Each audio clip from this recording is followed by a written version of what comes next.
ಇನ್ನು ನೀವು ಬಂಗಾರದ ಗಣಿ ಚಾನೆಲ್ಗೆ ಸಬ್ಸ್ಕ್ರೈಬ್ ಆಗದಿದ್ದರೆ ಈ ಕೂಡಲೇ ಸಬ್ಸ್ಕ್ರೈಬ್ ಬಟನ್ ಅನ್ನು ಕ್ಲಿಕ್ ಮಾಡಿ ಹಾಗೂ ದಿನನಿತ್ಯದ ಅಪ್ಡೇಟ್ಸ್ಗಳಿಗಾಗಿ ಬೆಲ್ ಐಕಾನ್ ಅನ್ನು ಪ್ರೆಸ್ ಮಾಡಿ. ಶಹಾಪುರ ನಗರಕ್ಕೆ ಹೊಂದಿಕೊಂಡಿರುವ ರಾಷ್ಟ್ರೀಯ ಹೆದ್ದಾರಿಯಲ್ಲಿ ಇರುವಂತಹ ರಿವೈಡರ್ ವಾಲ್ ಕಾಮಗಾರಿ ಸಂಪೂರ್ಣವಾಗಿ ಕಳಪೆ ನಡೀತಾ ಇದೆ.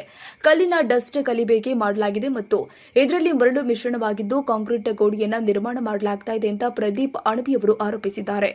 ನಗರೋತ್ಥಾನ ಯೋಜನೆ ಅಡಿಯಲ್ಲಿ ನಗರದ ಸೌಂದರ್ಯೀಕರಣಕ್ಕೆ ಮುಂದಾದ ಶಹಾಪುರ ನಗರದ ಸಿಬಿ ಕಮಾನ್ದಿಂದ ಕನ್ನೇಕೊಳ್ಳೂರ ಆಗಸ್ಸಿವರೆಗೂ ಈ ರಿವೈಡರ್ ಕಾಮಗಾರಿ ಸಾಗ್ತಾ ಇದೆ. ಆದರೆ ಗುತ್ತಿಗೆದಾರರು ರಾಜರೋಷವಾಗಿ ಕಲ್ಲಿನ ಡಸ್ಟ್ ಕಲಬೆರಕೆ ಮಾಡುತ್ತಿರುವುದು ಮತ್ತು ಮರಳು ಮಿಶ್ರಣದಲ್ಲಿ ಕಾಂಕ್ರೀಟ್ ಹಾಕುತ್ತಿರುವುದು ಕಂಡು ಬಂದಿರುತ್ತೆ.